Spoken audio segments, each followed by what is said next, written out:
She thought it was a fake wedding, until the CEO whispered, "You're mine now." That's when everything in her world shattered. A hard-working woman steps in for her troubled twin, thinking she's just helping with a simple photo shoot. But the moment those papers are signed, she realizes nothing about this wedding is fake. Because the powerful CEO, he knows exactly who she is. And he's been waiting for her. And worse, dangerous people are hunting her family, and this fake wedding might be the only thing keeping her alive. But why did he really choose her? What terrifying secret is he hiding behind that whisper? And when the truth finally explodes, will this shocking marriage save her life? Or destroy it? Tell me in the comments where you're watching from right now, and if this story speaks to you, make sure you hit subscribe so you don't miss the next one. Zoe's feet ached as she made her way up the worn stairs to her third-floor apartment. The evening sun cast long shadows through the stairwell windows, marking another day of caring for others coming to an end. Her blue scrubs still carried the antiseptic smell of the nursing home where she'd spent the last 12 hours tending to her elderly patients. "Just need to get dinner started," she mumbled to herself, fishing her keys from her bag. The familiar jingle of metal against metal was interrupted by Mrs. Rodriguez's cat meowing from the apartment next door. Zoe managed a tired smile. "Hey there, Pepper." As she unlocked her door, the sweet smell of something baking wafted into the hallway. Her Aunt Laverne must have decided to do some cooking. The thought of walking into a warm kitchen lifted her spirits. "I'm home," Zoe called out, stepping inside their modest two-bedroom apartment. The walls were decorated with family photos and Mia's colorful artwork, making the small space feel like a real home. "Auntie Zoe!" 5-year-old Mia came running from the kitchen, her braids bouncing with each step.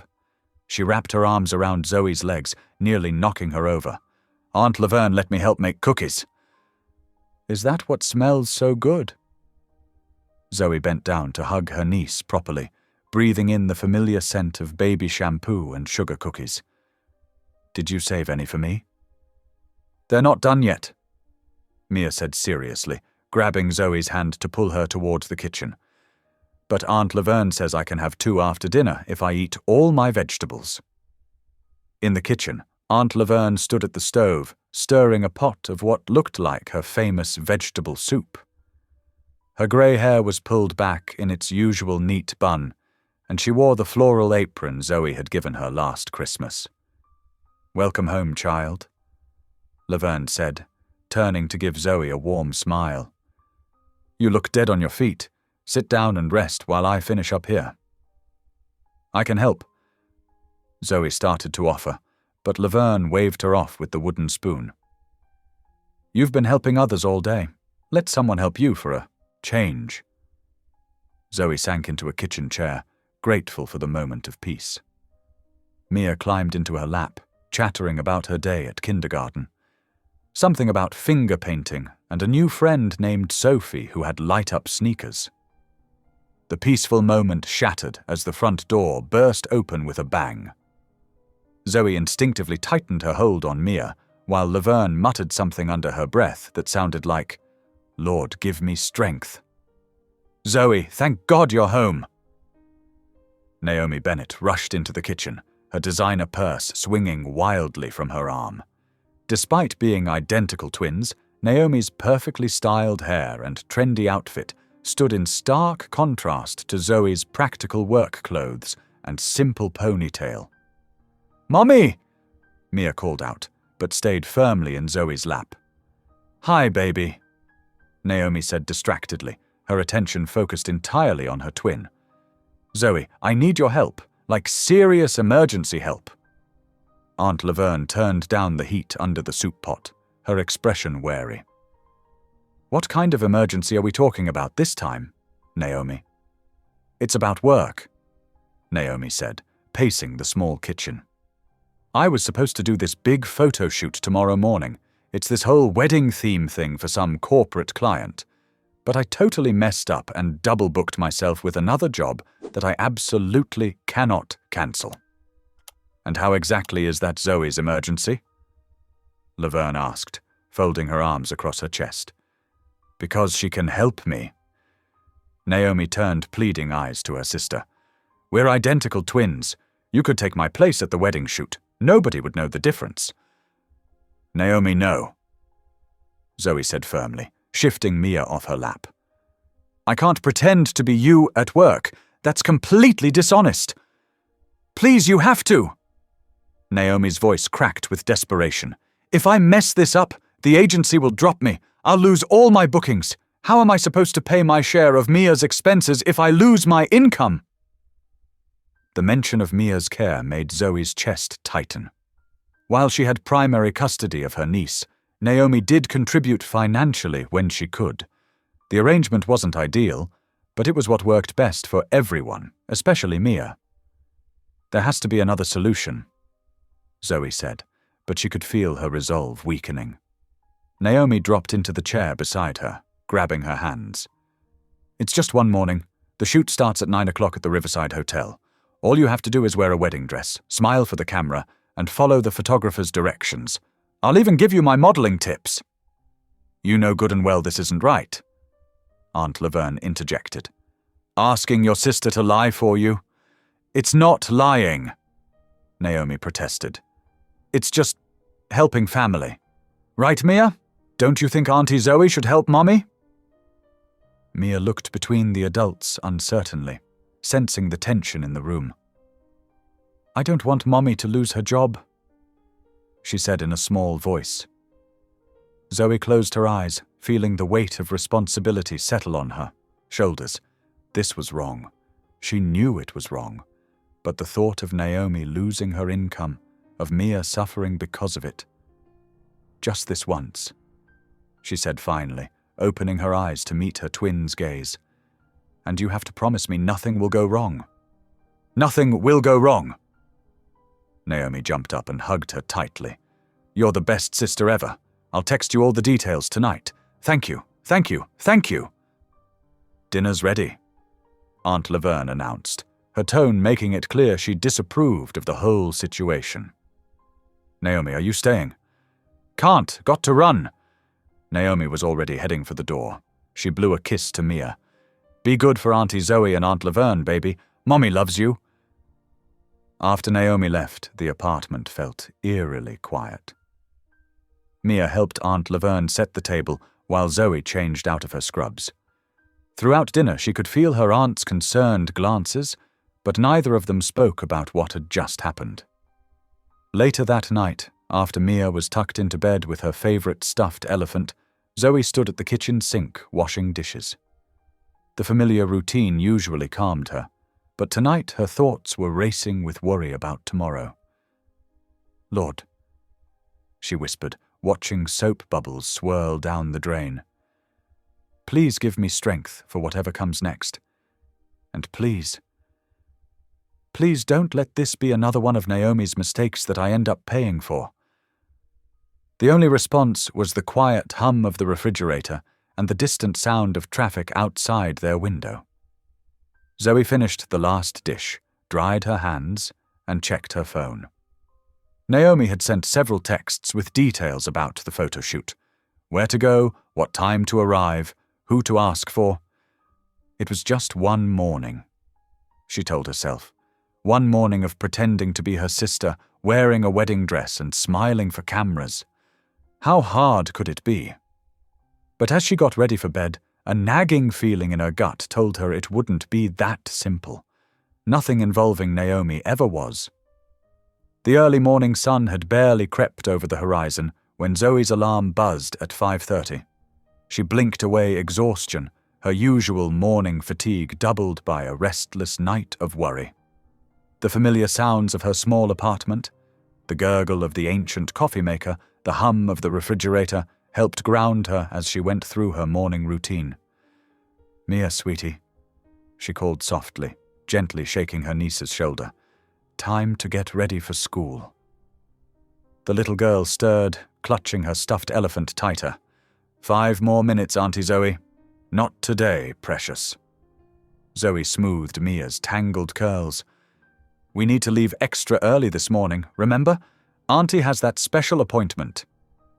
Getting Mia dressed and fed took longer than usual, perhaps because Zoe's own nerves made her fumble simple tasks like braiding hair and spreading peanut butter on toast.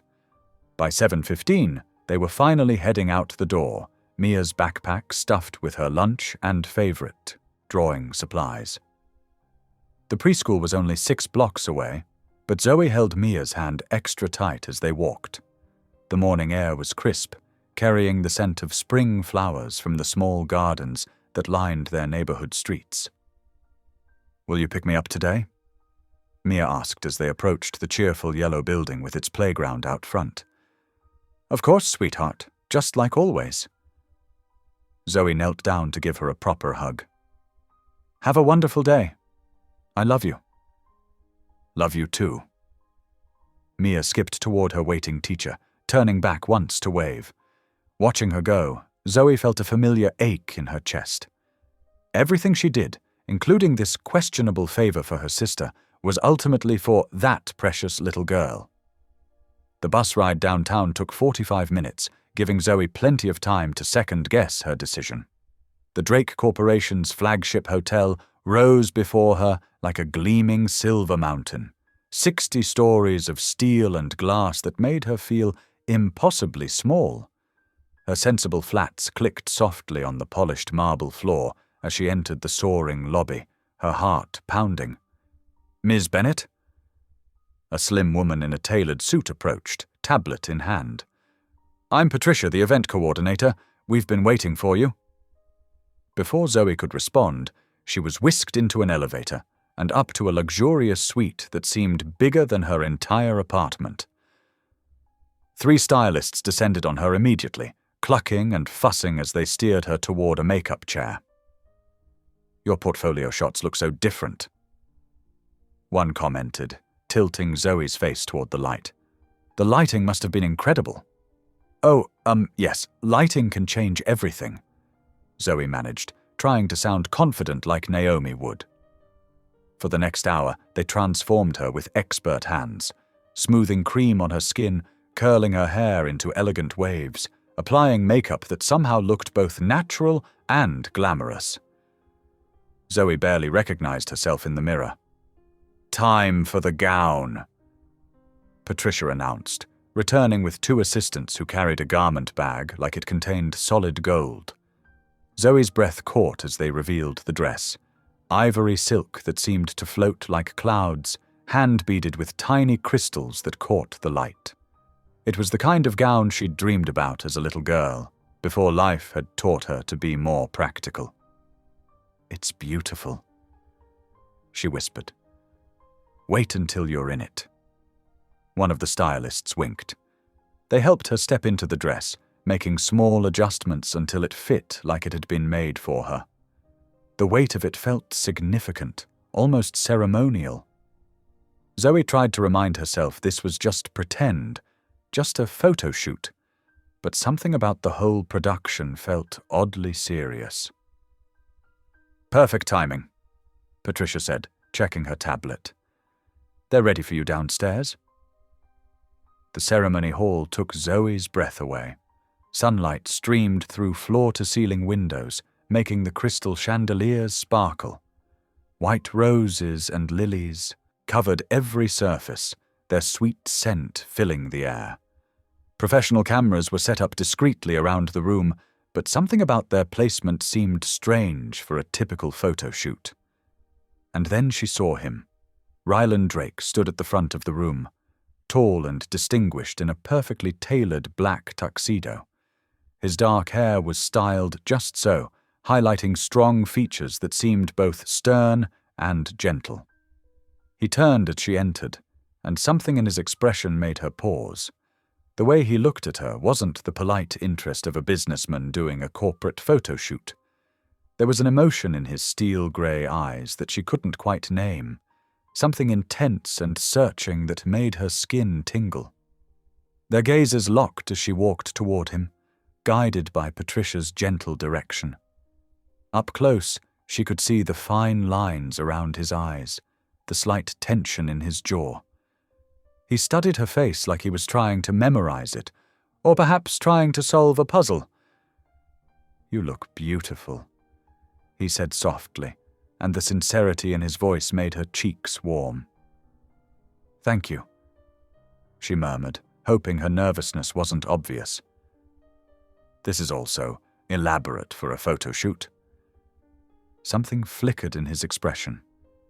Surprise? Concern? But before he could respond, Patricia was positioning them side by side at the front of the room. "Perfect," the coordinator said, stepping back. "Everything's ready." Zoe took a deep breath, reminding herself one last time that this was all pretend. Just a favor for her sister. Just a corporate photo shoot. But when the officiant stepped forward in formal robes, opening a leather folder with careful reverence, her heart stopped. This wasn't a folder of photography instructions or posing guidelines. This was something else entirely.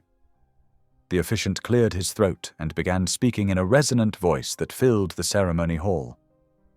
"Dearly beloved, we are gathered here today to witness the union of Rylan James Drake and Zoe Elizabeth Bennet in holy matrimony." Zoe's heart stuttered. These weren't photography directions. These were real wedding vows. Her fingers trembled in Rylan's firm grip as panic bloomed in her chest. "Wait," she whispered urgently, trying to catch Rylan's eye. "There must be some mistake. This isn't supposed to be real." Rylan's thumb stroked soothingly across her knuckles as he held her hand steady. His steel-grey eyes met hers with an intensity that made her breath catch. "You're mine now," he murmured, his voice low enough that only she could hear. "And I always keep my promises." Confusion and fear coursed through her veins like ice water. What promises? What was happening? The room seemed to spin slightly as the officiant continued speaking, his words blurring together in her ears. Camera flashes sparked around them like lightning, documenting every moment. Zoe felt frozen, unable to pull away or speak up as the ceremony proceeded. When the leather folder was placed before them, Rylan's strong hand guided hers to sign on the dotted line. Her signature looked wobbly and uncertain next to his bold strokes. "By the power vested in me," the officiant declared, "I now pronounce you husband and wife." The words fell like heavy stones in Zoe's stomach. This couldn't be happening. This had to be some elaborate prank or misunderstanding. But the weight of the ring now adorning her left hand felt all too real. Before she could gather her scattered thoughts, Rylan's hand settled at the small of her back, guiding her firmly but gently toward a side door. The moment they were alone in the quiet room, Zoe wrenched away from him, her heart pounding. "What is going on?" she demanded, hating how her voice shook. "That wasn't supposed to be real. It can't be legal." Rylan stood between her and the door, his expression carefully controlled. "The marriage is completely legal and binding," he said quietly. "You are now my wife in every sense of the word." "But I didn't agree to this." Zoe pressed her hands against her temples, trying to think clearly through the panic. "I was only supposed to stand in for a photo shoot. This is crazy." "We need to discuss this privately," Rylan said, his tone brooking no argument. "My office would be more appropriate for this conversation." A knock at the door interrupted them. Daniel Pierce, Rylan's security chief, stepped inside. His watchful eyes swept the room before settling on Rylan. "The car is ready, sir." "Thank you, Daniel." Rylan turned back to Zoe, extending his hand. "Shall we?" Zoe stared at his offered hand like it might bite her. Every instinct screamed at her to run. But where could she go? She was wearing a wedding dress in a strange building, and she had just legally married one of the most powerful men in the city. The thought made her dizzy. "I don't have a choice, do I?" she whispered. Something flickered in Rylan's eyes. Regret, determination. but his voice remained steady. "There's always a choice, Zoe. But right now, the best choice is to come with me so we can talk privately." Daniel held the door open as Rylan guided her through the hotel's back corridors, avoiding the crowds of guests and photographers. The sleek black car waiting at the private entrance gleamed in the afternoon sun like polished obsidian. As Zoe slid into the plush leather seat, still wearing her wedding gown, she felt less like a bride and more like someone who had been kidnapped by circumstance. Rylan settled beside her, close enough that she could smell his expensive cologne, and the car pulled smoothly away from the curb. The city streets blurred past the tinted windows as Zoe sat in stunned silence, her mind racing.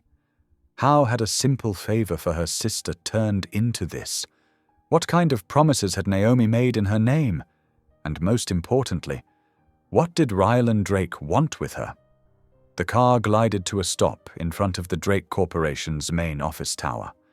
As Daniel opened the door, Zoe gathered the voluminous skirts of her wedding dress, feeling completely out of place. She followed Rylan into the building, aware of the curious stares from employees as they made their way to the private elevator. Her new husband, the thought made her stomach lurch, stood beside her as they ascended to the top floor, his presence both commanding and unsettling.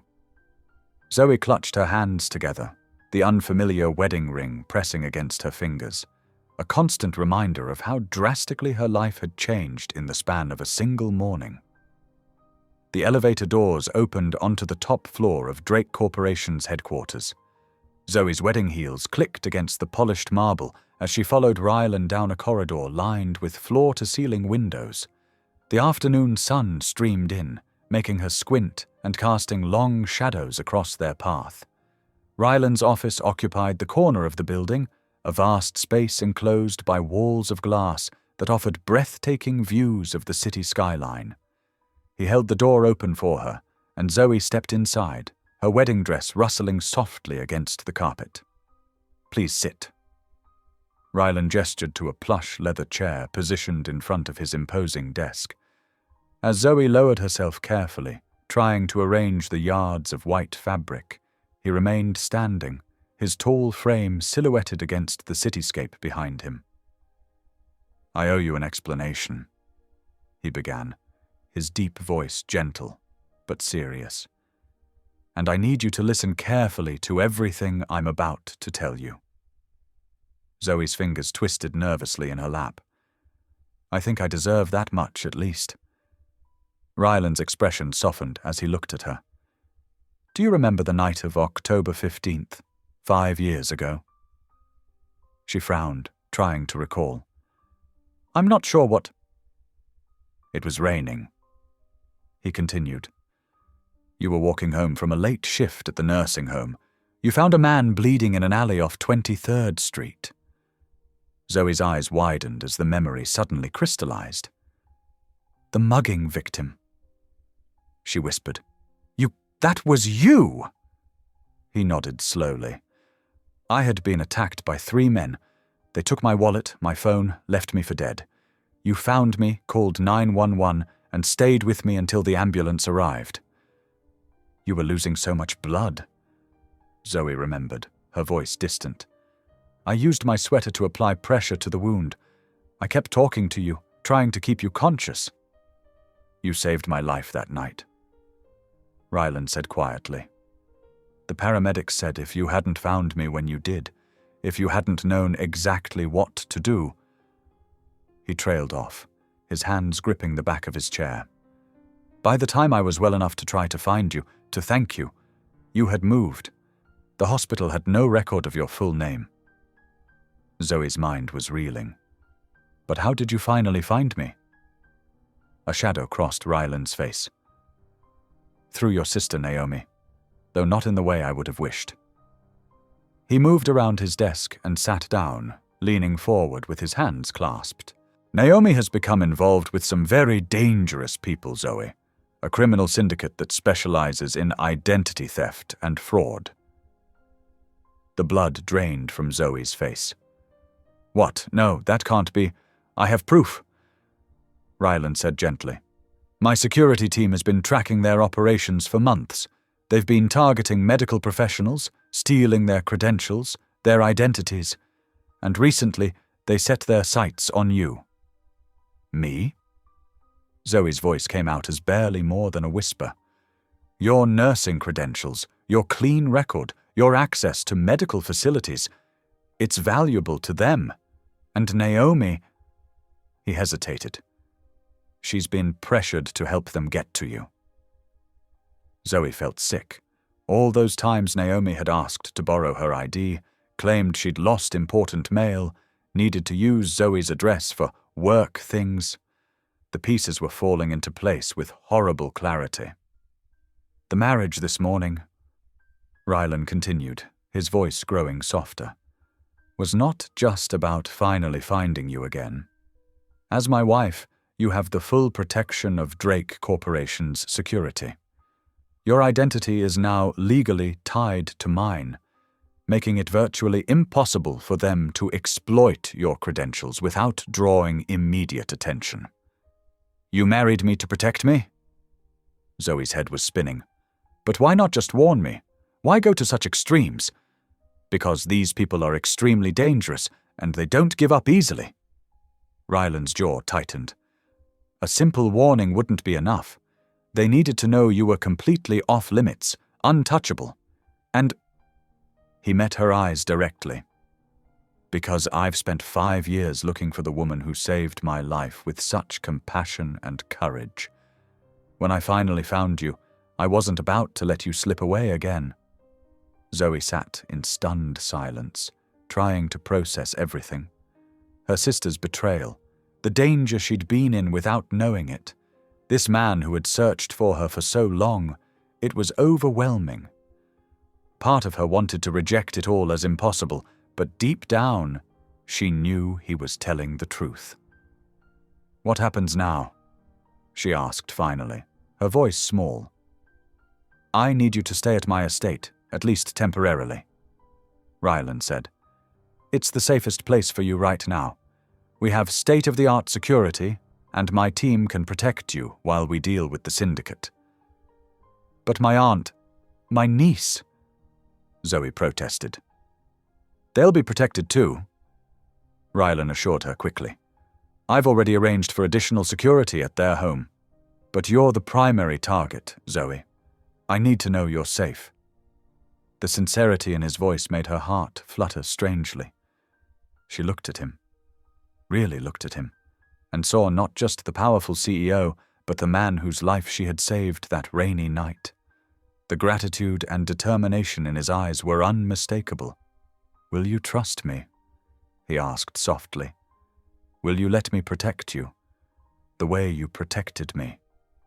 The sleek black car glided through the early evening traffic, carrying Zoe away from the familiar streets of her neighborhood toward the outskirts of the city. She sat quietly in the back seat beside Ryland, watching the buildings grow farther apart, replaced by sprawling estates hidden behind ornate gates and carefully manicured hedges. Her hands twisted nervously in her lap, the weight of her new wedding ring still foreign and unsettling. The events of the day felt like a dream, or maybe a nightmare. She couldn't quite decide which. We're almost there, Ryland said softly, breaking the silence. He had been stealing glances at her throughout the ride, his expression a mixture of concern and something else she couldn't quite read. The car turned onto a long, winding driveway bordered by towering oak trees. As they crested a small hill, Zoe caught her first glimpse of the Drake estate. The mansion was impressive, but not ostentatious, with warm stone walls and large windows that glowed invitingly in the deepening twilight. As the car came to a stop at the front entrance, an elderly woman emerged from the house. She had silver hair pulled back in a neat bun, kind eyes, and an air of quiet dignity about her. Miss Geneva, Ryland said as he helped Zoe from the car. I'd like you to meet Zoe. He paused for just a moment before adding, My wife. Welcome, dear one, Miss Geneva said warmly, stepping forward to take Zoe's hands in hers. Her grip was gentle but reassuring, and something in her eyes told Zoe that this woman saw right through her carefully maintained composure. Thank you, Zoe managed, her voice barely above a whisper. You must be exhausted, Miss Geneva said, already guiding her towards the door. Let's get you settled and then have some dinner. Everything feels more manageable with a proper meal. The interior of the house was as elegant as the exterior, with rich hardwood floors and tasteful artwork, but Miss Geneva's presence made it feel more like a home than a showcase. She led them to a cozy dining room where the table was already set for 3. I hope you don't mind, Miss Geneva said as they sat down, but I took the liberty of preparing something simple. Sometimes comfort food is what we need most. The meal was indeed simple but delicious. Herb-roasted chicken, fresh vegetables, and warm bread that filled the room with its homey scent. Zoe found herself eating more than she expected, realizing she hadn't had anything since breakfast. Throughout dinner, Miss Geneva kept the conversation light, sharing stories about the garden she tended and the family of cardinals that had made a nest near the kitchen window. Her gentle chatter filled what could have been awkward silences, and Zoe felt some of her tension beginning to ease. Ryland spoke little, but watched Zoe with careful attention, as if trying to gauge her state of mind. When she stifled a yawn, he exchanged a look with Miss Geneva. I think it's time we showed you to your room, Miss Geneva said, rising from her chair. You've had quite a day. Zoe followed Miss Geneva up a grand staircase and down a hallway lined with soft carpet. The older woman opened a door to reveal a spacious guest suite decorated in soothing shades of blue and cream. Your things will be brought up shortly, Miss Geneva said, watching as Zoe took in the room. The wedding gown had already been carefully draped over a chair, a stark reminder of the morning's events. Seeing Zoe's expression fall, Miss Geneva stepped closer and placed a gentle hand on her arm. You know, dear, she said softly, sometimes the greatest blessings come wrapped in the most frightening packages. I've learned over the years that God works in ways we don't always understand at first. Zoe turned to look at the older woman, struck by the wisdom and compassion in her face. How do you know when to trust and when to run? She asked quietly. The heart knows, Miss Geneva replied. And from what I've seen of you already, you have a good one. Trust it. She patted Zoe's hand. Now try to get some rest. Tomorrow is a new day. After Miss Geneva left, Zoe explored the suite, finding a bathroom stocked with everything she might need, and a closet that already contained several sets of new clothes in her size. The thoughtfulness behind these preparations both touched and unsettled her. She had just changed into a soft nightgown when her phone buzzed. Her heart jumped when she saw Naomi's name on the screen. The message was brief but chilling. Don't trust him. They're watching. Zoe's hands shook as she stared at the words. The peace she had begun to feel crumbled away, replaced by a rising tide of anxiety. What had her sister gotten them into? Who were they? And Rylan, was he truly her protector, or was there something more sinister behind his actions? She curled up under the plush covers of the king-sized bed, but sleep felt impossible. Outside she could hear the wind picking up, rustling through the trees. A storm was coming, both literally and figuratively, and she had no idea how to weather it. The elegant room suddenly felt too large, too exposed. Every shadow seemed to hide potential threats. Zoe pulled the covers tighter around herself, her mind racing with questions she couldn't answer. The wedding ring on her finger caught the dim light from the window, a glinting reminder of how completely her life had changed in a single day. Through the growing sounds of the storm, she could hear occasional footsteps in the hallway. Security guards making their rounds, she assumed. But instead of making her feel safer, each passing step only heightened her awareness of her strange new reality. She was now Mrs. Drake, wife to a man she barely knew, hiding from dangers she didn't fully understand, in a house that felt more like a beautiful prison than a sanctuary. Sleep continued to elude her as the storm gathered strength outside her windows, matching the turbulent emotions swirling in her heart. The first rays of dawn filtered through the gauzy curtains, rousing Zoe from her fitful sleep. She blinked, momentarily disoriented by the unfamiliar surroundings, until memory flooded back. The wedding, Ryland's revelation, and Naomi's cryptic warning.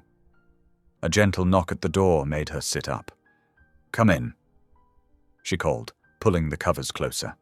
Miss Geneva entered, carrying a breakfast tray that filled the room with the aroma of fresh coffee and warm pastries. "Good morning, dear. I thought you might prefer breakfast in your room today." "Thank you," Zoe said softly, touched by the thoughtfulness.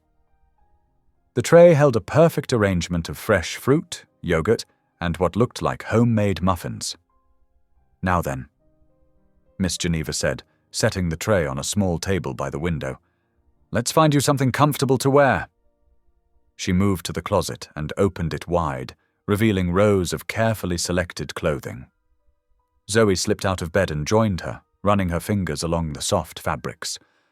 "This is too much," she whispered. "Nonsense," Miss Geneva replied warmly.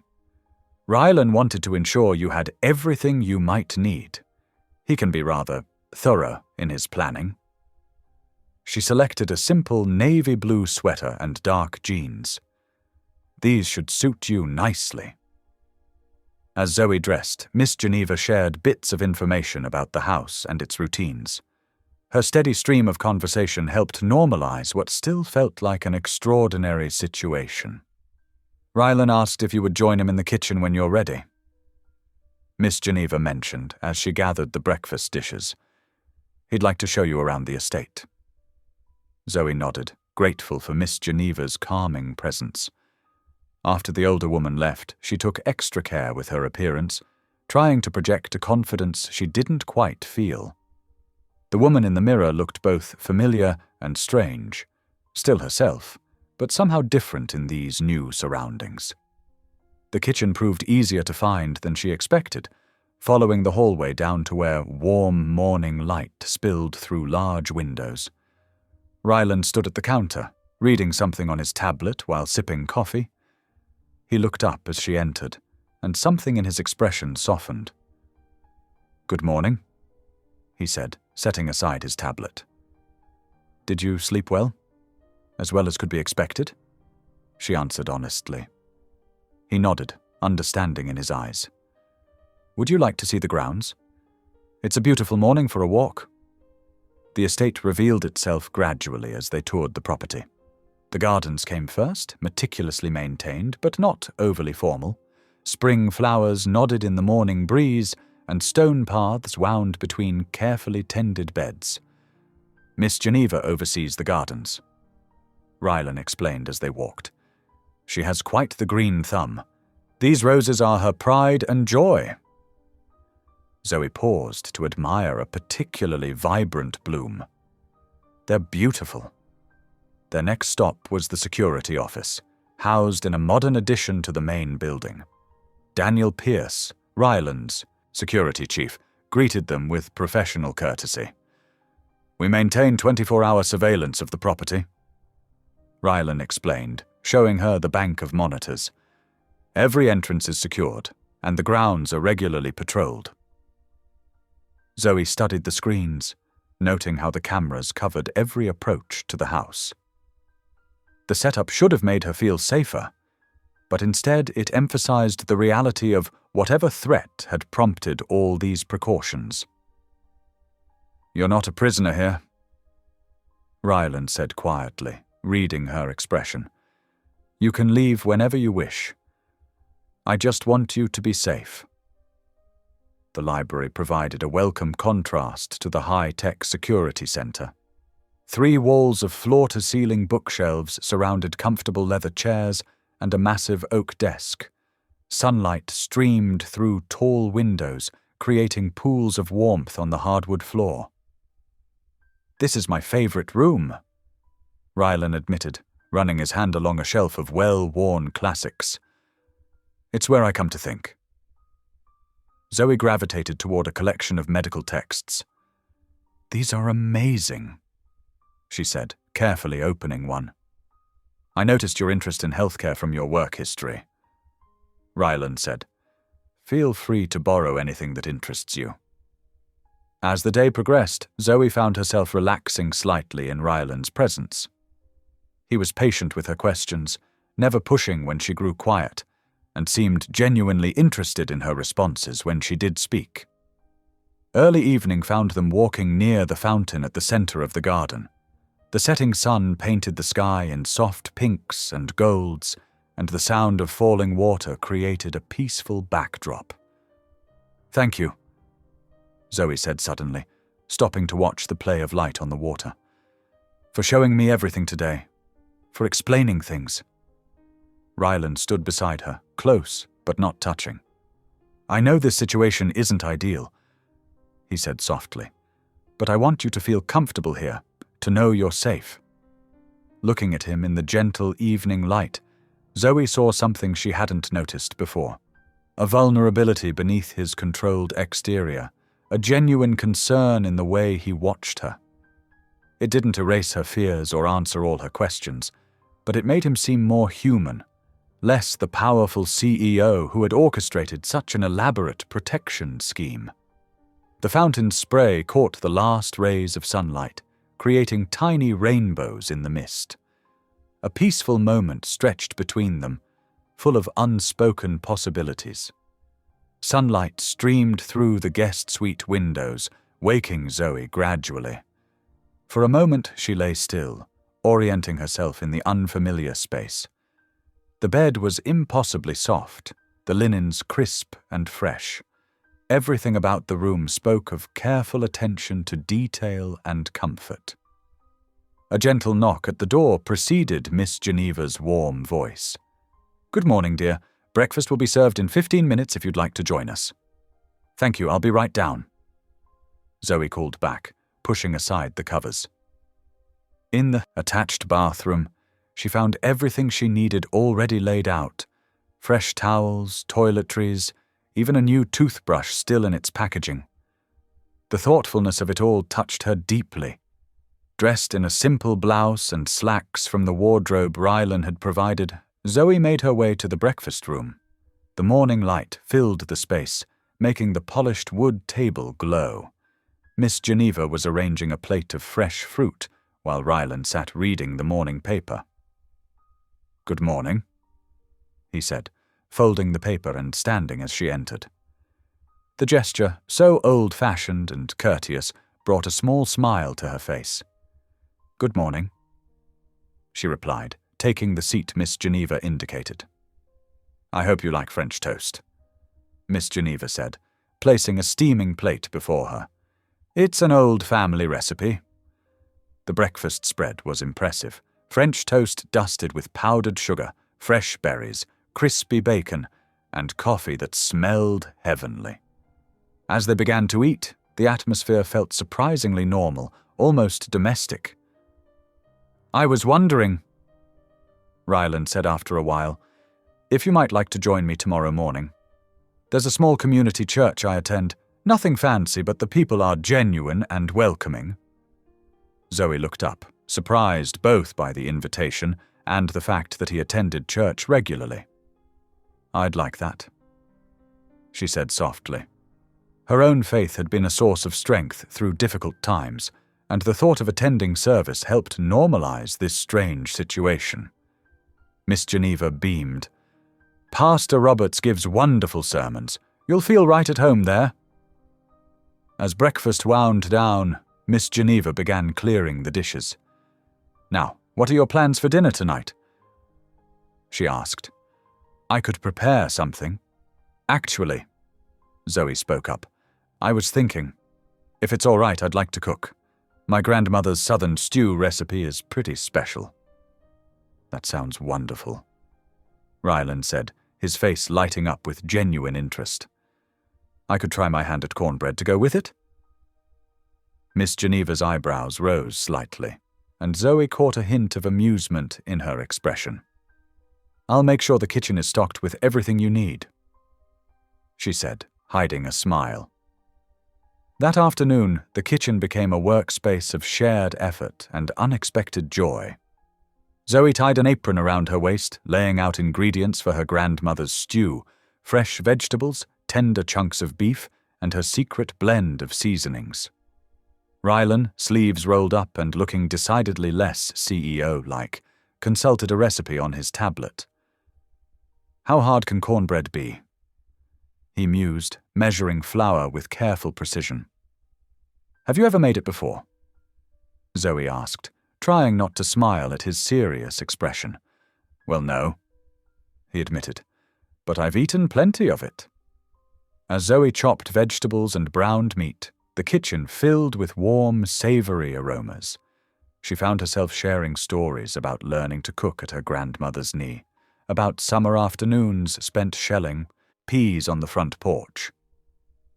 "Your grandmother sounds like an amazing woman," Ryland said, carefully mixing his cornbread batter.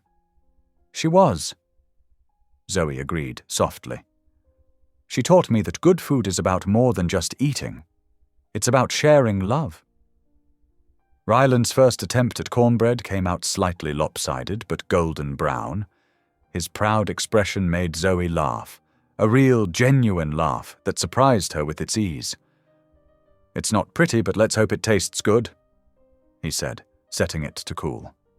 The stew simmered on the stove, filling the kitchen with memories of home. As Zoe stirred it, she found herself relaxing into the familiar routine of cooking. Even Miss Geneva drifted in occasionally, offering approving nods at the progress. When they finally sat down to eat, the dining room felt warmer somehow, less formal than before. The stew was perfect, rich and comforting, and Ryland's cornbread, though slightly misshapen, had a surprisingly good texture. "This is incredible," Ryland said after his first bite of stew. "Your grandmother would be proud." They talked easily over dinner, sharing stories and simple observations. Miss Geneva joined them, adding her own warmth to the conversation. For a few hours, Zoe almost forgot about the circumstances that had brought her here.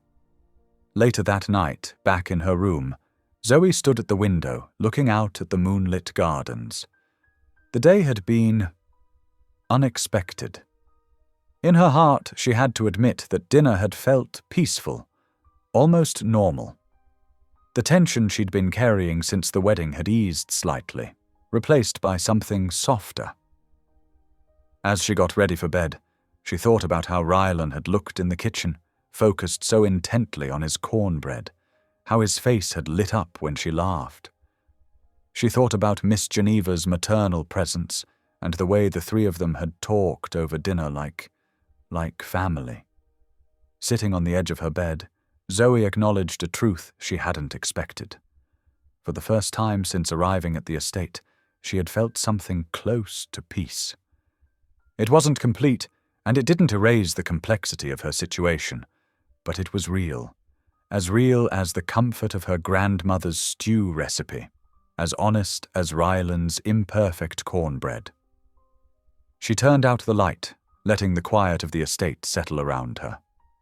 Tomorrow would bring new challenges, but for now, this moment of peace was enough.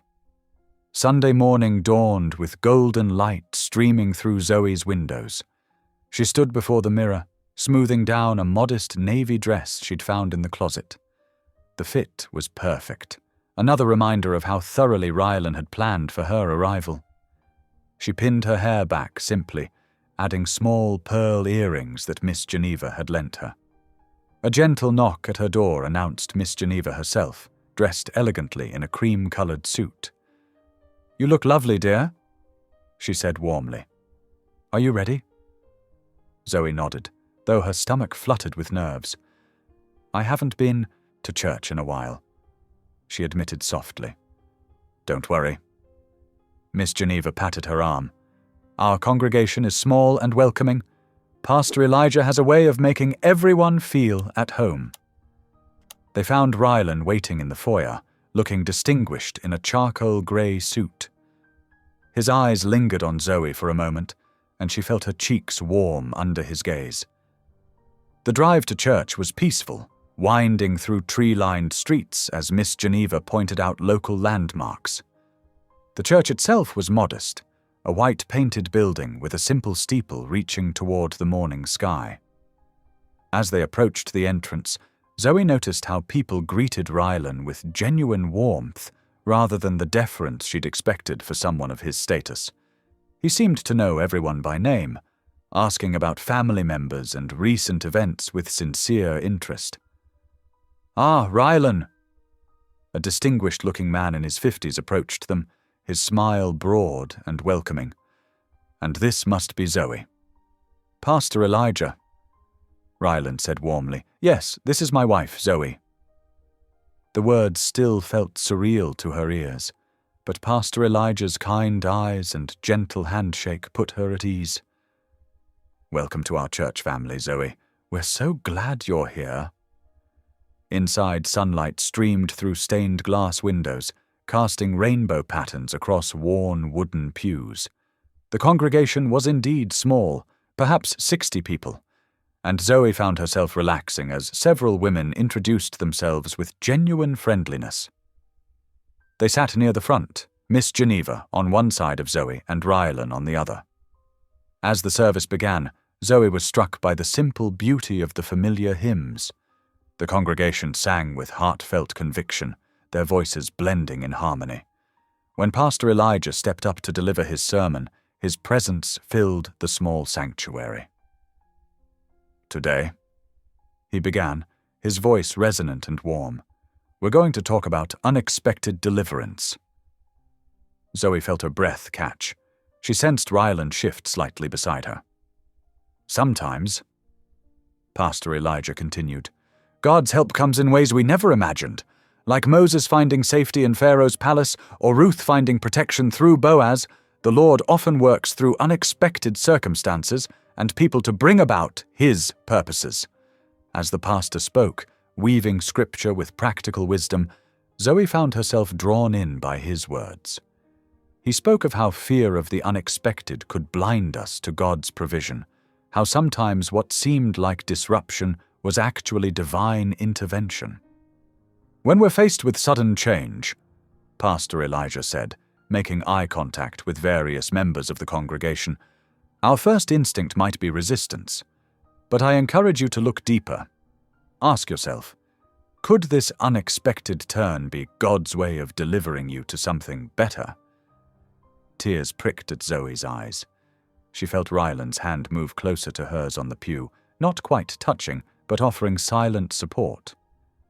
After the service, several couples approached to welcome them, and Zoe was touched by their genuine interest in getting to know her. There was no hint of judgment or curiosity about the sudden marriage, just authentic warmth and acceptance. "There's a little diner just down the street," Rylan suggested as they left the church. "They serve the best Sunday lunch in town. What do you think?" The diner was cheerfully retro, with red vinyl booths and chrome accents. Several other church members were there, creating a comfortable community atmosphere. The hostess led them to a corner booth with a view of the street. As they settled in, their waitress approached with a bright smile. "Rylan, haven't seen you in a while." "Hello, Martha." He smiled. "I'd like you to meet my wife, Zoe." The word sent an unexpected thrill through Zoe's heart. The pride in his voice when he said, "my wife," made her cheeks flush. "Well, isn't that wonderful?" Martha beamed. "Welcome to our little community, honey. Now what can I get you folks to drink?" Over plates of home-style cooking, they talked about the sermon, with Miss Geneva sharing her own stories of unexpected blessings. Zoe watched Rylan interact with other diners who stopped by their table, struck by how different he was from the corporate CEO she'd first met. Here, He was simply part of the community, genuine and unguarded. The afternoon sun was lowering when they returned to the estate. Miss Geneva excused herself for her Sunday rest, leaving Rylan and Zoe alone. "Would you like to walk in the gardens?" he asked softly. The roses are particularly beautiful at this hour. The gardens were indeed lovely, the evening light casting long shadows across manicured paths. They walked in comfortable silence until they reached a stone bench near a fountain. "I've thought about you every day since that night," Rylan said quietly, his voice barely audible above the water's gentle splash. "Your courage, your composure under pressure. How you didn't hesitate to help a stranger in need." Zoe's heart quickened. She remembered that night, the sound of struggle, her instinctive rush to help, applying pressure to his wound while waiting for the ambulance. She hadn't known who he was then. "I wasn't trying to be brave," she said softly. "It was just the right thing to do." "That's exactly what I mean." He turned to face her. "You act from your heart without calculation. It's rare, Zoe. You're rare." His words left her feeling both exposed and cherished, as if he could see straight through to her soul. The evening light caught his face, highlighting the genuine admiration in his expression. For the first time since their sudden marriage, Zoe felt truly seen, not as a problem to be solved or a person to be protected, but as herself. The moment hung between them, fragile and precious, as the garden settled into evening's embrace. The evening air was crisp as Zoe helped Miss Geneva fold fresh linens in the estate's spacious laundry room. The repetitive motion of smoothing sheets and matching corners brought her an unexpected sense of peace. "You have quite the touch with linens," Miss Geneva observed warmly, her experienced hands creating perfect hospital corners. "Most young folks these days don't appreciate the art of proper folding." Zoe smiled, inhaling the clean scent of lavender fabric softener. "I learned in the nursing home. There's something calming about it, isn't there?" "Indeed there is, child. Order from chaos, that's what I always say." Miss Geneva's wise eyes studied her face. "You seem more settled today. The church service did you good." Before Zoe could respond, rapid footsteps echoed down the hallway. Daniel Pierce, Ryland's security chief, appeared in the doorway, his usually stoic expression tight with concern. "Ms. Bennett," he said formally, "your sister is at the gates. She appears distressed." Zoe's heart lurched. She dropped the pillowcase she'd been folding. "Naomi, is she hurt?" "She's agitated but physically unharmed. We're escorting her to the sitting room now." Ms. Geneva touched Zoe's arm. "Go on, dear. I'll finish up here." Hurrying through the estate's polished corridors, Zoe's mind raced with possibilities. When she reached the sitting room, she barely recognized the woman pacing between the elegant furniture. Naomi had lost weight, her designer clothes hanging loose on her frame. Dark circles shadowed her eyes, and her normally perfectly styled hair was disheveled. When she saw Zoe, she rushed forward. "Zoe! Oh, thank God!" Her voice cracked as she grabbed her sister's hands. "I've been trying to figure out how to reach you safely." "Naomi, what's happened to you?" Zoe guided her to sit on the plush sofa, noting how her twin's hands trembled. "You look exhausted."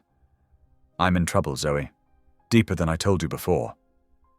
Naomi's eyes darted around the room, landing briefly on Daniel, who stood discreetly by the door. She lowered her voice. "And I'm worried about you too." "What do you mean?" Zoe felt her stomach tighten. "Does this have something to do with the syndicate Rylan mentioned?" Naomi's face paled. "So he told you about them? Did he tell you why they're really interested in him?" "They're involved in identity theft. They were targeting my credentials." "That's only part of it." Naomi leaned closer, her voice barely a whisper.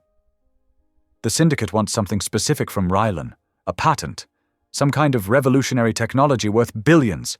They've been trying to get to it for months. Zoe felt the room tilt slightly. What are you saying? Think about it, Zoe. Why would a powerful CEO suddenly marry someone he barely knows? The timing is too perfect. Naomi's eyes filled with tears. What if he's using you, creating a sympathetic story, or maybe even planning to use you as leverage if things go wrong? No. Zoe stood up, her legs unsteady. You don't know him. He's not like that. Neither of us knows him, not really. Naomi rose too, swaying slightly. I had to warn you. Be careful, please. Don't trust everything at face value. The sound of a car pulling up outside made Naomi freeze. That'll be him. I can't be here when he arrives. She moved toward a side door, then turned back. Watch yourself, sister, and I'm sorry for everything. Before Zoe could respond, Naomi slipped out, leaving only the lingering scent of her familiar perfume. Daniel moved to follow her, but stopped at Zoe's gesture. Let her go, Zoe said softly. She's scared enough. Moments later, Rylan's footsteps echoed in the hall. He appeared in the doorway, his tie loosened after a long day of meetings. His expression changed instantly when he saw Zoe's face. What's wrong? He crossed the room quickly. Has something happened? Naomi was here. Zoe watched his reaction carefully. She just left. Rylan's jaw tightened. He glanced at Daniel, who nodded confirmation. Did she say why she came? She had concerns. Zoe wrapped her arms around herself, suddenly cold despite the room's warmth. About the syndicate, about you. I see. Rylan's voice was carefully neutral. And what do you think about these concerns? Zoe met his gaze, searching for truth in his deep brown eyes. I think I need some time to think. He nodded slowly. Of course, whatever you need. Later that night, Zoe lay in her bed, staring at the shadowed ceiling. Naomi's words circled through her mind like restless birds. The patent, the timing, the sudden marriage. Could it all be calculated? Was she seeing only what she wanted to see in Rylan's kindness? She rolled onto her side, pulling the covers tighter around her shoulders. The moon cast silver light through her window, creating patterns on the wall that seemed to shift and change, just like her certainties. Sleep remained elusive as questions echoed in her thoughts. What was real? What was strategy? And most troubling of all, was her heart leading her toward truth, or straight into carefully laid deception? Morning sunlight streamed through the estate's windows, but it brought Zoe no comfort. She had barely slept, Naomi's warnings echoing through her mind all night. Now, standing in the hallway outside Rylan's home office, her heart pounded against her ribs. She shouldn't be doing this. The thought nagged at her as she turned the unlocked door handle.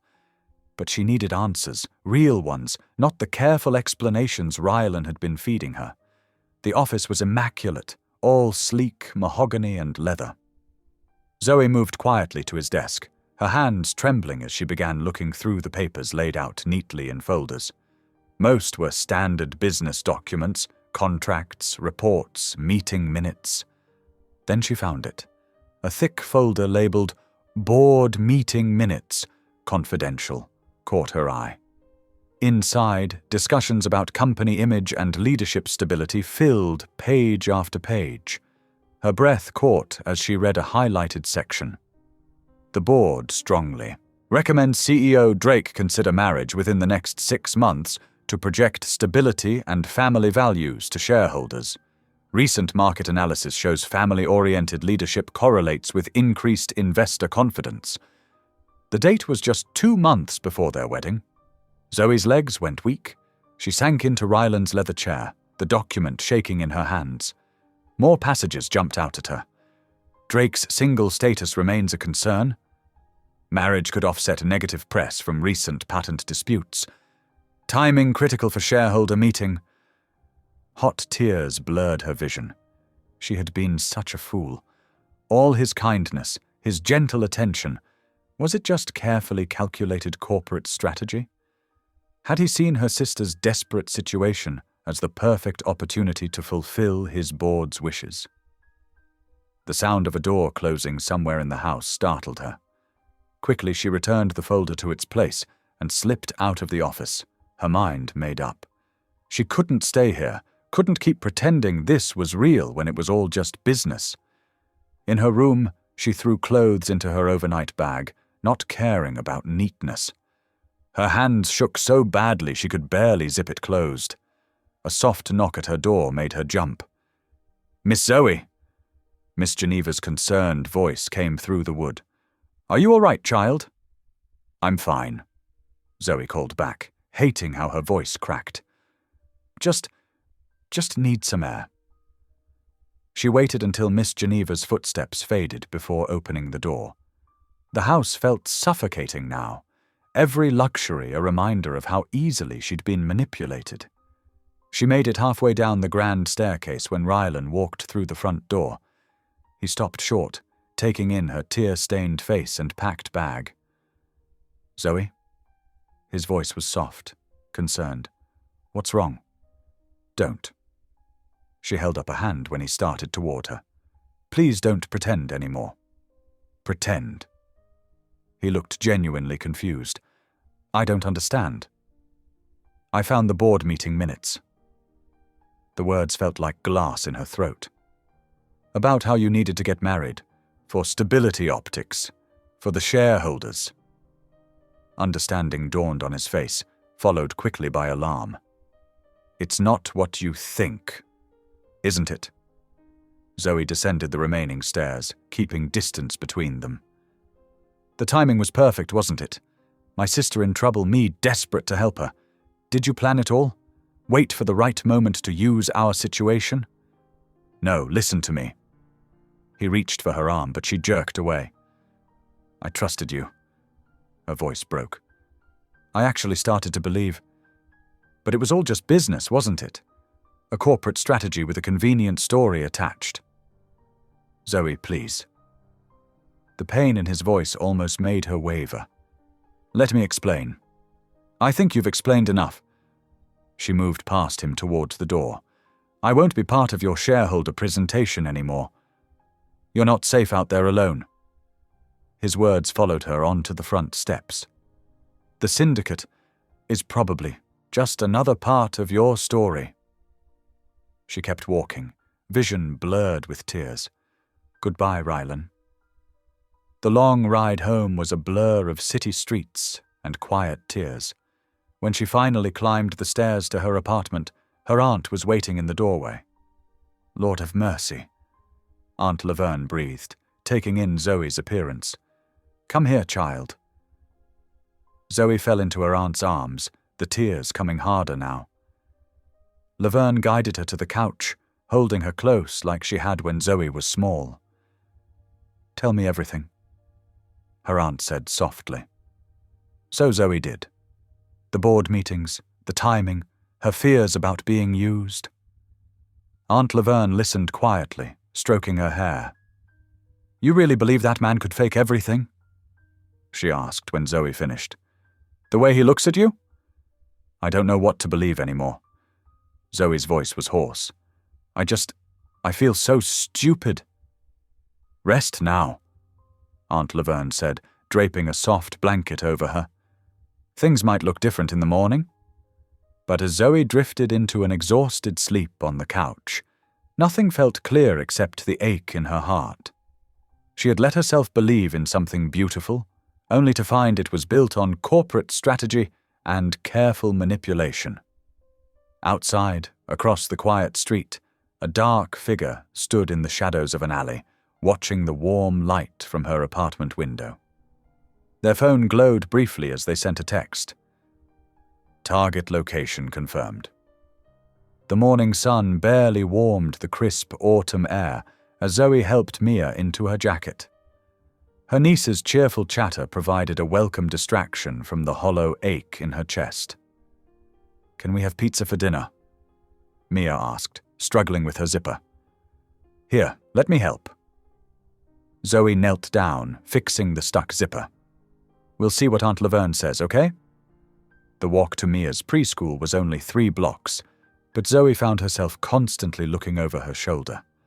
Last night's rest hadn't brought any clarity, just a lingering sense of unease she couldn't shake. "Why are you sad?" Mia's small hand squeezed hers. Zoe forced a smile. "Just tired, sweetie. Look, there's your school." After dropping Mia off, Zoe headed to Riverside Pharmacy. Aunt Laverne's arthritis medication needed refilling, and the familiar errand felt grounding. Normal, everything she'd left Ryland's estate to reclaim. The pharmacy was quiet, just a few elderly customers browsing the aisles.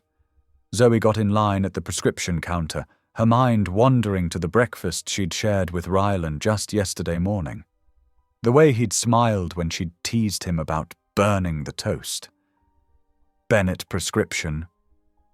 The pharmacist's voice snapped her back to reality. Yes, for Laverne Bennett. Zoe dug out her aunt's insurance card. While waiting, she noticed 2 men enter the store. Something about their purposeful stride made her stomach clench. They weren't browsing. Their eyes scanned the store with predatory focus. "Here you go, Ms. Bennett." The pharmacist handed over a white paper bag. Zoe clutched it close, hurrying towards the exit. The men were blocking the main aisle now. Her hands grew clammy as she tried to edge past them.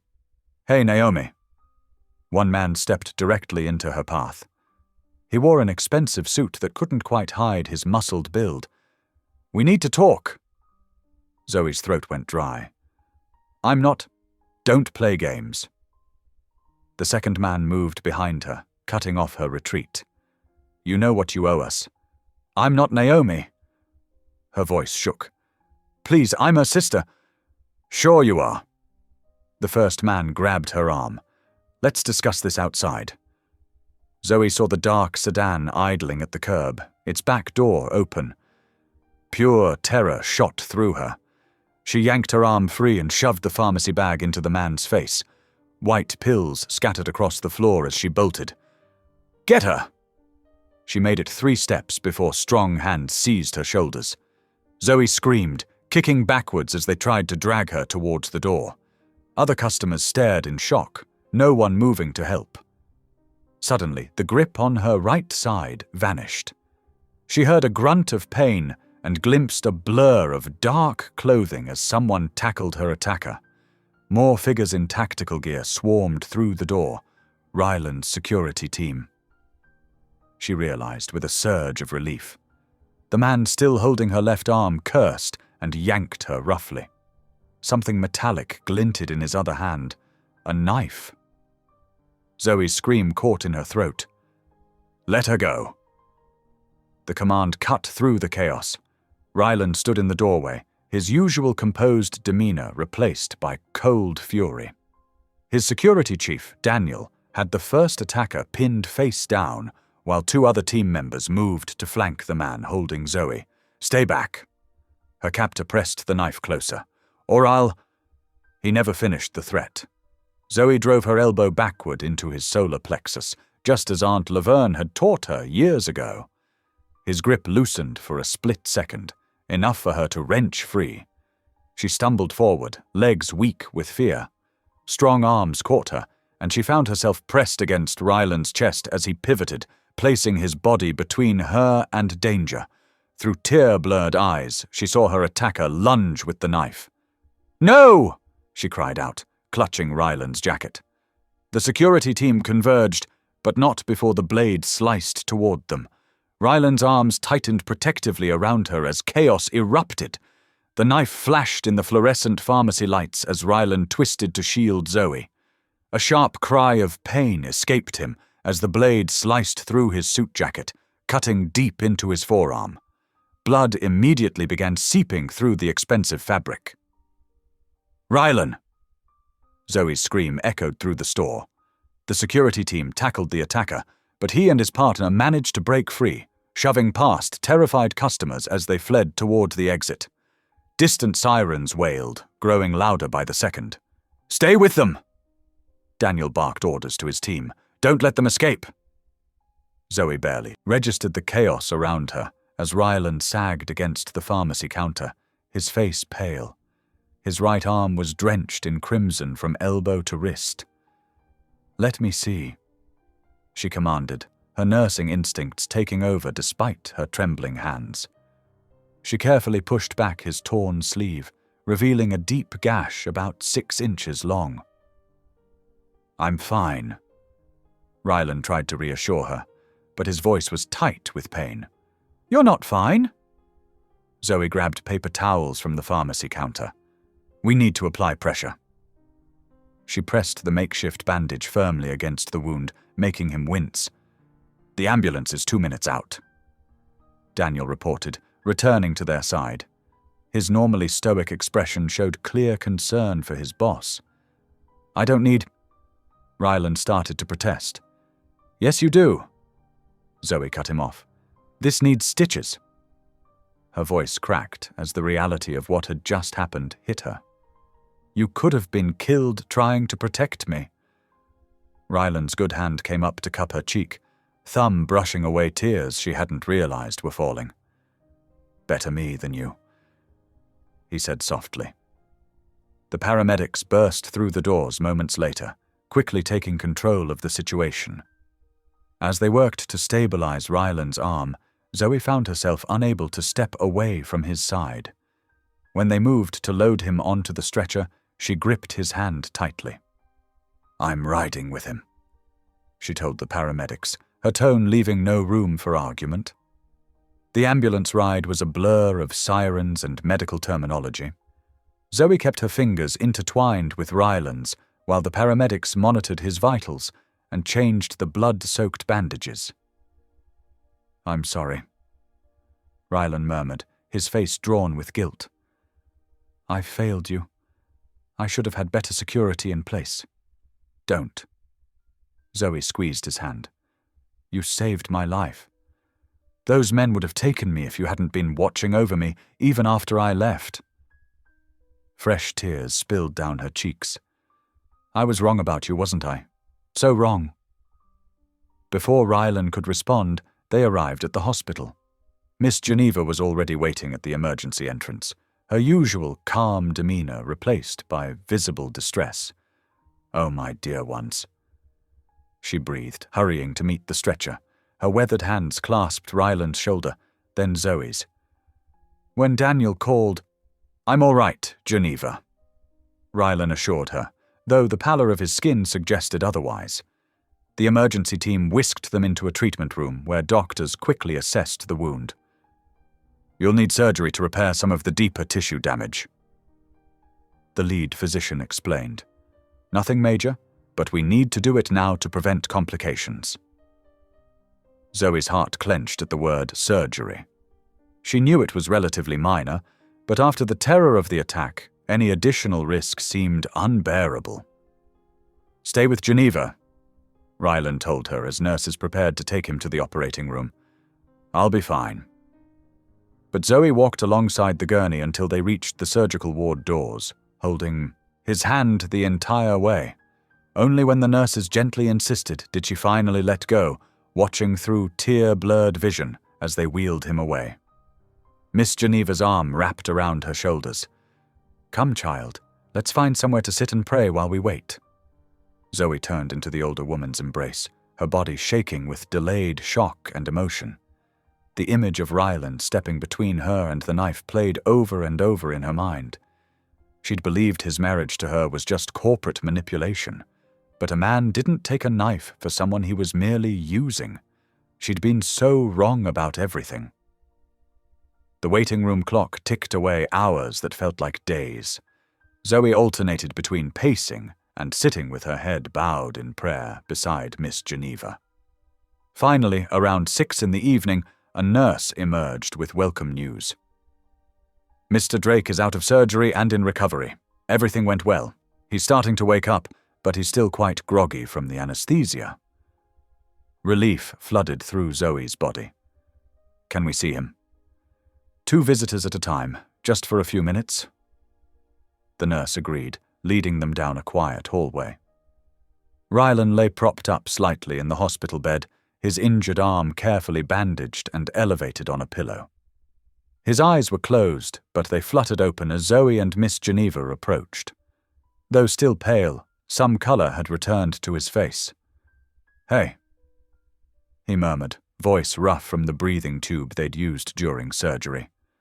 Zoe immediately moved to his bedside, taking his uninjured hand. "Hey yourself. How are you feeling?" "Like I've been hit by a truck," he admitted with a weak smile. "But I'll live." Miss Geneva patted his shoulder gently. "You gave us quite a scare, young man. Sorry about that." His eyes drifted closed again, the medication making it hard to stay awake. "Rest," Miss Geneva said softly. "We'll be right here." As Rylan dozed off, the older woman touched Zoe's arm. "Come with me for a moment, dear. There are some things you need to know." Reluctantly, Zoe followed Miss Geneva to a small waiting area just outside Rylan's room. The evening sun streamed through the windows, painting everything in warm, golden light.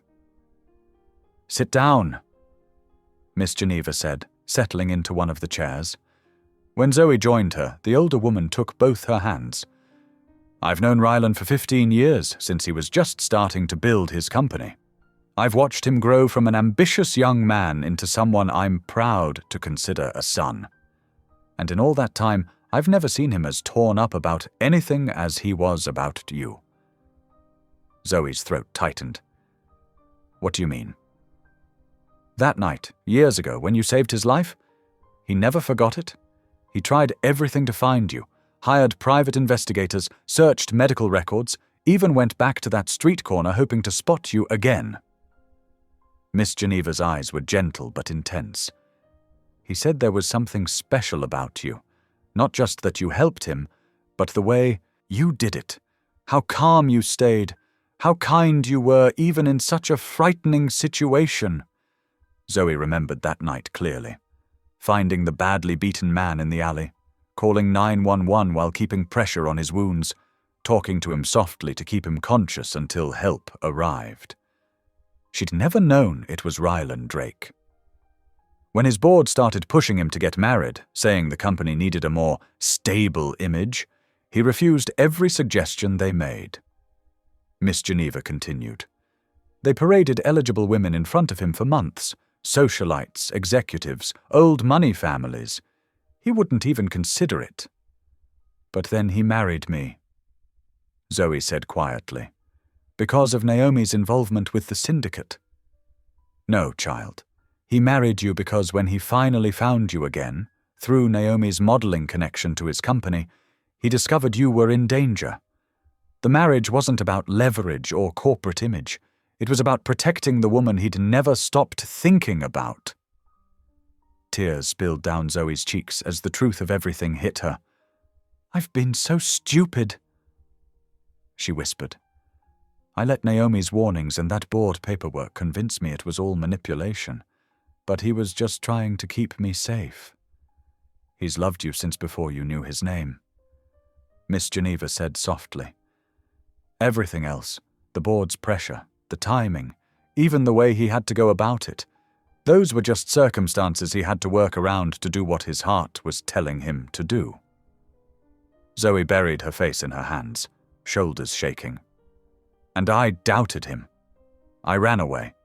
Then today he almost died protecting me anyway." Miss Geneva wrapped her in a maternal embrace. "Love forgives, dear one. And that man in there, he loves you more than I've ever seen anyone love another person." After a few minutes, Zoe wiped her eyes and stood up. "I need to see him." "Go on." Miss Geneva smiled. "I'll get us all some coffee. Something tells me it's going to be a long night."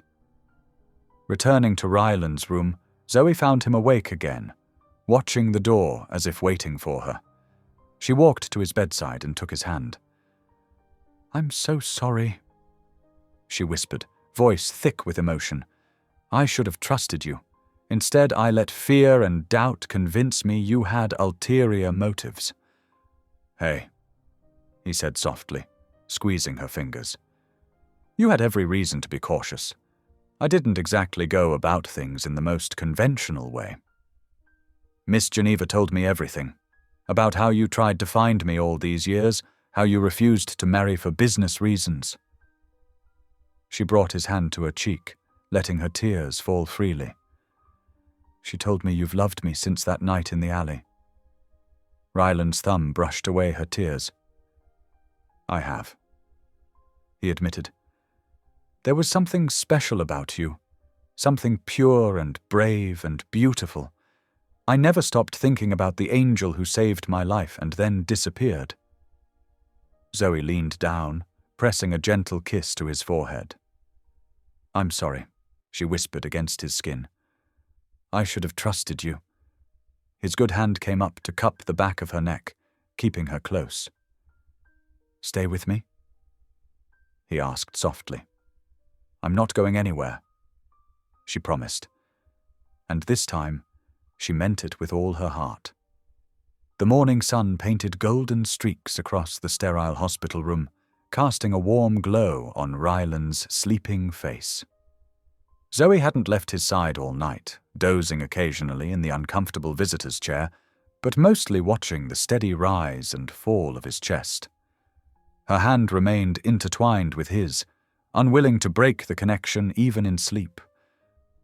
As the sunlight touched his face, Ryland's eyes fluttered open. For a moment he seemed disoriented, but then his gaze found Zoe and softened with relief and love. "You're still here," he murmured, voice rough from sleep. "Of course I am." Zoe squeezed his hand gently. "How are you feeling?" "Like I got into a fight with a knife and lost."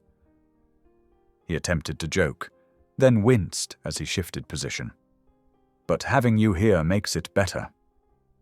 Zoe took a deep breath, gathering her courage. "Ryland, I need to tell you something." He looked at her expectantly, thumb brushing over her knuckles in that gentle way that made her heart flutter. "I want this marriage," she said softly. "Not because I need protection, or because circumstances forced us together, but because—" she swallowed hard. "Because my heart wants it. Wants you." Tears welled in Ryland's eyes, something she'd never seen before. His grip on her hand tightened. "Are you sure?" he whispered. "After everything that's happened?" "Everything that's happened has shown me exactly who you are," Zoe said, reaching up to cup his cheek. "A man who spent years looking for someone just to thank them. Who married me to keep me safe, even though you could have just offered security. Who took a knife meant for me without hesitation." Her voice cracked. How could I not love someone like that? A tear slipped down Ryland's cheek as he turned his face to kiss her palm. "I've loved you for so long," he admitted, "even when I only had the memory of your kindness to hold on to." They sat in comfortable silence for a moment, just absorbing the truth of their feelings, until Ryland spoke again. "We need to talk about Naomi." Zoe nodded, knowing this conversation was inevitable. "She's in trouble. Real trouble. The syndicate she's involved with. They're dangerous people," Ryland said carefully. "But we can help her, Zoe. I have connections in law enforcement who can arrange a safe surrender. She can get protection in exchange for information. You'd do that, even after everything she's done?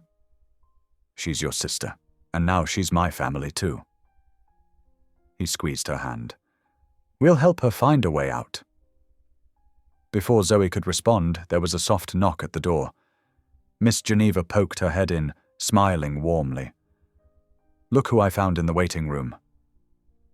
She opened the door wider to reveal Mia and Aunt Laverne.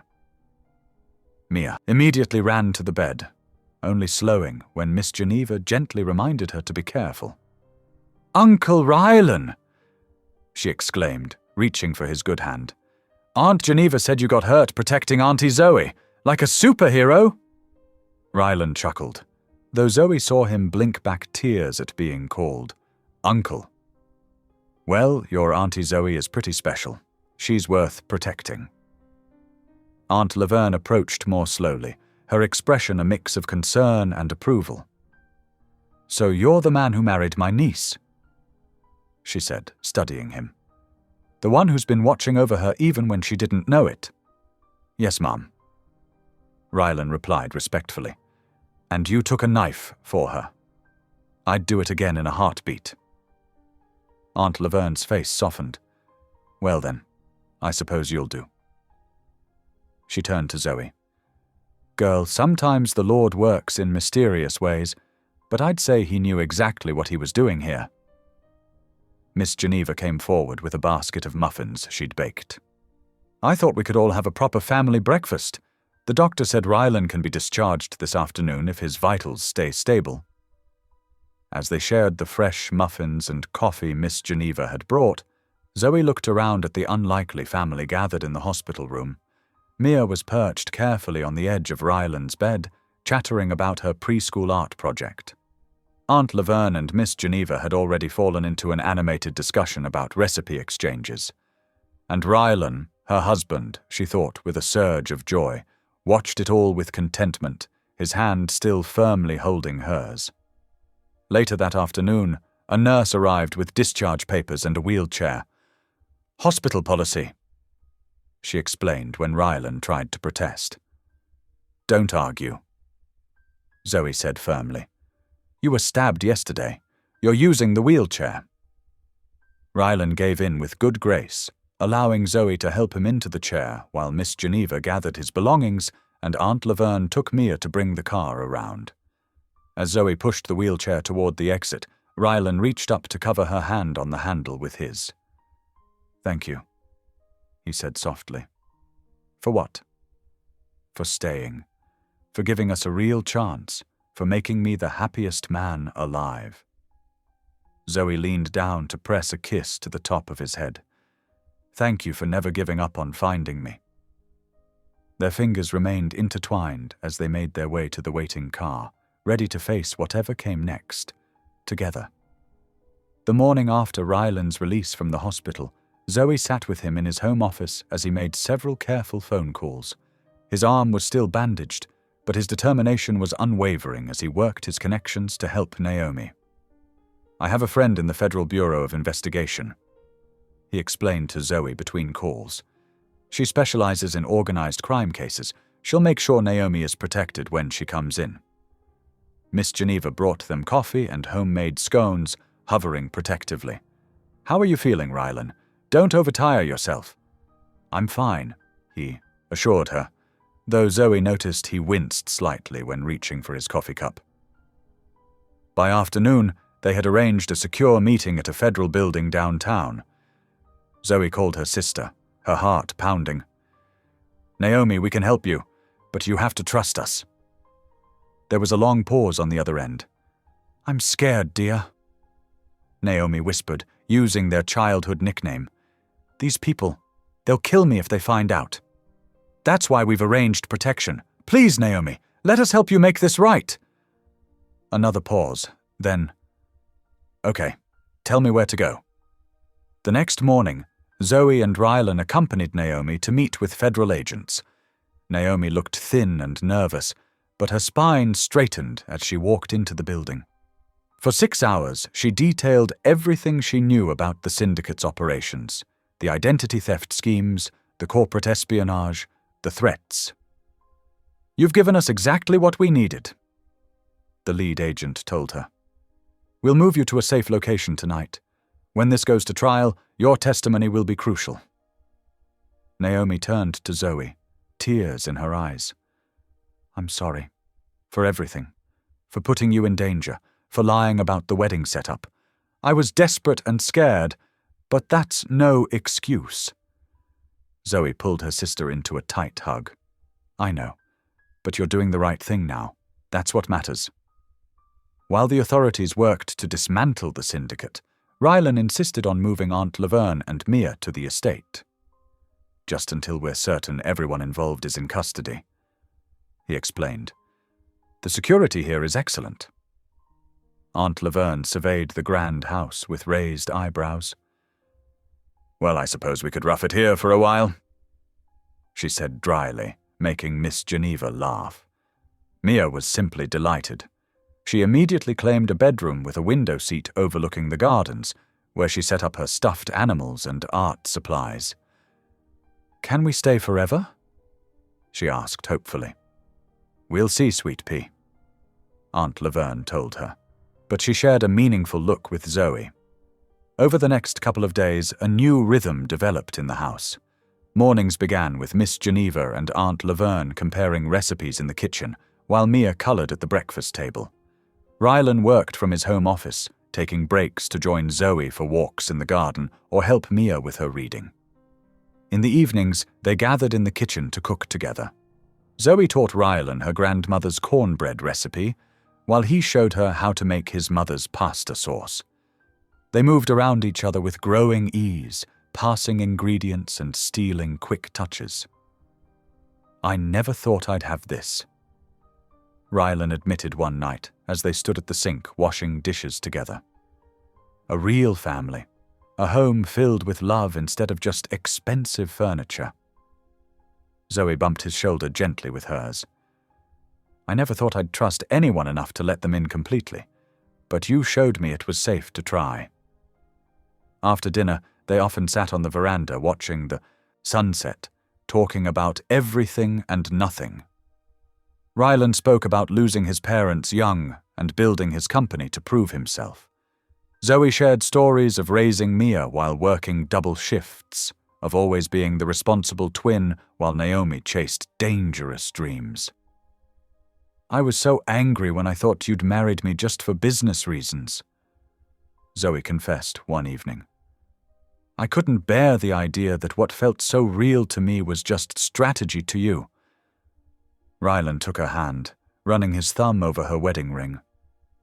I wanted to tell you everything from the start, but I was afraid you'd run if you knew how long I'd been looking for you, how much you meant to me before you even knew my name. I might have, she admitted. I wasn't ready then to believe in that kind of love, but I am now. As they settled into their new life together, Rylan suggested holding a proper wedding ceremony.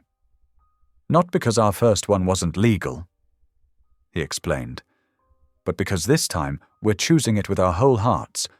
No secrets, no fears, just love. Zoe's eyes filled with tears as she nodded. Yes, I want to stand before God and our family and promise myself to you. For real, this time. They planned a small ceremony in the estate's garden for the following week. Miss Geneva and Aunt Laverne threw themselves into the preparations, while Mia practiced her flower girl duties with serious dedication. The night before the ceremony, Zoe stood on the balcony outside their bedroom, gazing out over the moonlit gardens where they would exchange their vows tomorrow. The air was sweet with jasmine, and somewhere in the distance, crickets sang their evening chorus. She closed her eyes and folded her hands in prayer. Thank you, Lord, she whispered, for second chances and unexpected blessings, for showing me that love doesn't have to hurt, for bringing me home to a family I never knew I needed. A gentle breeze stirred her hair, carrying the promise of tomorrow's joy. In the garden below, the white roses they'd chosen for the ceremony glowed softly in the moonlight, like stars fallen to earth to witness her gratitude. The following afternoon painted a perfect scene in the Drake Estate gardens. Late summer sunshine filtered through the oak trees, casting dappled shadows across chairs lined with ivory ribbons. The air carried the sweet perfume of roses and jasmine from the carefully tended flower beds that Miss Geneva had nurtured for years. Church members from their small congregation mingled with Drake Corporation staff, creating a warm atmosphere of community. Aunt Laverne fussed over arrangements of white hydrangeas and baby's breath, while security personnel discreetly monitored the perimeter, ensuring everyone's safety. In the guest suite, Zoe stood before a full-length mirror, smoothing the simple lines of her ivory gown. Unlike the ornate designer dress from her first wedding, this one reflected her true spirit, elegant but understated, with delicate lace at the shoulders and a flowing skirt that moved like water when she walked. "You look absolutely beautiful," Miss Geneva said softly, adjusting Zoe's veil. "Like an angel." Zoe's eyes misted as she turned to the woman who had become like a mother to her. "Thank you. For everything. For seeing the truth in both our hearts when we couldn't see it ourselves." Miss Geneva patted her cheek gently. "The Lord works in mysterious ways, child. Sometimes he has to shake us up a bit to get us where we need to be." A knock at the door revealed Mia, practically vibrating with excitement in her flower girl dress. "Auntie Zoe, everyone's ready and Uncle Ry looks so handsome." Zoe's heart swelled at hearing her niece call Rylan Uncle Ry so naturally. "Is he nervous?" she asked with a smile. "Nope, he just keeps smiling really big," Mia reported seriously. "Miss Geneva, can we start now? My flowers are getting tired of waiting." Miss Geneva laughed. "Well, we certainly can't have tired flowers. Are you ready, dear?" she asked Zoe. Taking a deep breath, Zoe nodded. "More ready than I've ever been for anything." The garden path had been transformed into an aisle, strewn with rose petals and lined with floating candles in glass hurricanes. As the first notes of music filled the air, Mia began her careful procession, concentration evident on her face as she scattered petals with precise movements. When Zoe appeared at the end of the aisle on Miss Geneva's arm, a collective murmur of appreciation rose from the gathered guests. But Zoe barely noticed them. Her eyes were fixed on Rylan, waiting for her beneath an arch woven with white roses and ivy. His face held such open adoration that tears pricked at her eyes. This was so different from their first ceremony. No confusion, no fear, no secrets. Just pure, honest love. As Miss Geneva placed Zoe's hand in Rylan's, she whispered something that made them both smile. Rylan's fingers tightened gently around Zoe's as they turned to face their pastor.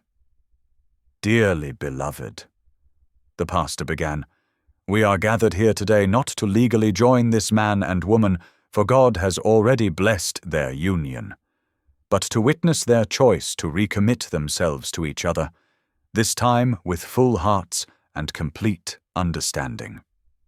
Rylan spoke his vows first, his voice steady but thick with emotion. "Zoe, when you saved my life years ago, you showed me what true courage and compassion looked like. I spent years searching for you, not just because I wanted to thank you, but because I knew in my soul that someone with a heart like yours was worth finding. When fate finally brought you back to me, I acted hastily out of fear for your safety. But God turned my clumsy attempts at protection into the greatest blessing of my life." He paused, squeezing her hands. "Today I choose you again, freely, joyfully, and completely. I vow to protect not just your safety but your heart, to cherish your strength while supporting you in moments of weakness, to be honest in all things, even when truth is difficult, to love you as Christ loves the church, sacrificially and without condition. You are my miracle, my second chance, my home." Tears rolled freely down Zoe's cheeks as she began her own vows. "Rylan, I spent so many years building walls to protect myself, believing that love always came with conditions and pain. But you showed me what real love looks like. Patient, kind, protective, without being possessive. You gave me safety without taking my freedom, strength without demanding my submission, love without expecting perfection in return." Her voice grew stronger as she continued. "Today I choose you with clear eyes and an open heart. I vow to trust in your love, even when my fears whisper doubts, to stand beside you as your partner, your friend, your defender, and your peace. to build a home with you based on faith, honesty, and grace. You are my unexpected blessing, my answered prayer, my proof that God writes better stories than we could ever plan for ourselves." The pastor smiled warmly. "May I have the rings?" Mia stepped forward importantly, holding up a small pillow with their original wedding bands, now inscribed with the date of this ceremony alongside their first wedding date. As they exchanged rings, the setting sun broke through the clouds, bathing them in golden light. "By the power vested in me by God and the state," the pastor proclaimed, "I now pronounce you, once again, husband and wife. You may kiss your bride." Rylan drew Zoe close, one hand cradling her face as he kissed her with tender passion. The guests erupted in cheers and applause, but they were interrupted by a small body colliding with their legs. "Auntie Zoe! Uncle Rye!" Mia hugged them both, her flower basket forgotten. Ryland scooped her up, and Zoe's heart melted at the picture they made, the family she never thought she'd have. The celebration moved to the wide porch where tables had been set with Miss Geneva's best linens and china. Lanterns twinkled in the growing dusk as guests enjoyed a feast that combined Zoe's southern comfort food with Ryland's mother's Italian recipes. As evening settled over the estate, Zoe and Ryland stood at the porch railing, his arm around her waist as they watched their loved ones laugh and dance. The security team had relaxed enough to accept plates of cake from Miss Geneva. Aunt Laverne was teaching Mia to two-step, while church members clapped along. Amazing how something that started in such chaos could end up so perfect, Rylan mused, pressing a kiss to her temple. Zoe leaned her head against his shoulder, breathing in the peace of the moment. "I'm finally home," she whispered, and felt his arm tighten around her in response. The garden glowed with candlelight and love, while overhead, stars began to peek through the twilight sky, heaven's own blessing on their new beginning. As the final guests bid their farewells, and the garden lights dimmed to a soft glow, Zoe and Rylan walked hand in hand back into the warmth of their estate. Flower petals from Mia's enthusiastic celebrating still clung to their hair, catching the lamplight like tiny stars. In the living room, Miss Geneva had already prepared a pot of chamomile tea, its soothing aroma filling the air. Aunt Laverne settled into her favorite armchair while Mia curled up against Zoe on the plush sofa, fighting to keep her eyes open. "I knew it was real," Miss Geneva shared softly, passing around delicate teacups. "When I saw how Rylan looked at you that first morning at breakfast, not like a business arrangement at all, but like a man seeing his future." Aunt Laverne nodded, her eyes twinkling. "For me, it was watching you defend each other at the hospital. That's when I knew God had his hand in this whole thing. I just knew Uncle Rye was nice." Mia mumbled sleepily, making them all chuckle. Rylan wrapped his arm around Zoe, his voice gentle as he shared his vision for their future. "We'll make sure Naomi stays safe through her testimony," he promised.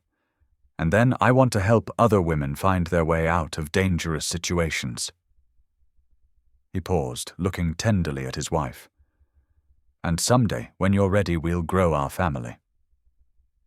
As Mia finally drifted off in Zoe's lap, her small face peaceful in sleep, Zoe carefully carried her to the guest bedroom. Then she and Rylan stepped out onto the balcony together. The night sky sparkled above them, and wrapped in his strong arms, Zoe whispered her prayer of thanks. This wasn't just their happy ending. It was their hopeful beginning, filled with purpose and promise neither could have imagined when their story first began. Thank you for being here. If something in this story stayed with you, I'd love to see you again. Subscribe. And tomorrow, I'll bring you another story crafted with heart.